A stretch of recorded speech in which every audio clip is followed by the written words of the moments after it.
Қайырлы күн, қалдарыңыз қалай? Бүгін біздің алла бұйырса түскі асымызға осындай дәруменге бай, құнарлығы өте жоғары ас әзірлейтін боламыз. Мінекей көріп тұрғандарыңыздай көк пиязым турап, картошка пиязым турап, фаршымды қосып алдым.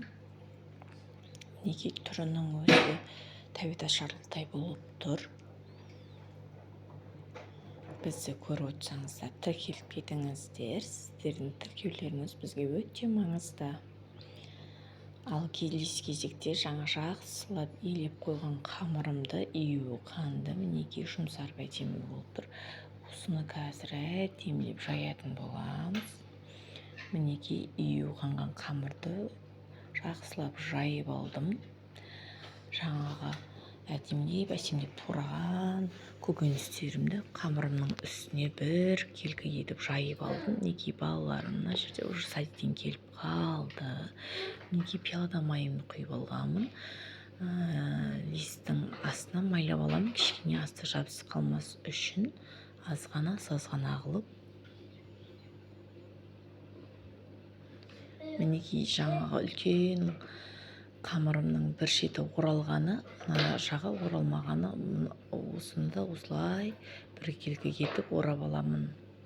Мінекей көріп тұрғандарыңыздай, мінекей орап алдым. Менен үлкен екі лист шықты. Мінекей көріп тұрғандарыңыздай, үстін мүлдем майламаймын.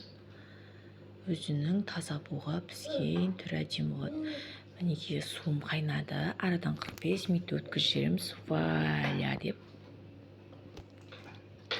Мінекей менің орамам, мантым дайын болды. Түрінің өзі әдемі аппетитный болды. Мінекей арасын ашып, кесіп сіздерге көрсетіп тұрмын.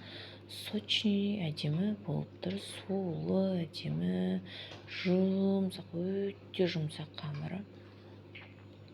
Мінекей арасын бөліп көрсетейін деп жатырмын сіздерге. Осы печем ұнап жатса, қолдап кетіңіздер. Сіздердің тек бізді қолдауларыңызды ғана керек. Жыл лебіз тілектеріңізді жазып кетсеңіздер, өте қуанар едім. Мінекей арасы осындай ыстық, өте қол күйдіріп тұр. Ал біздің асымыз осылай болды бүгінгі.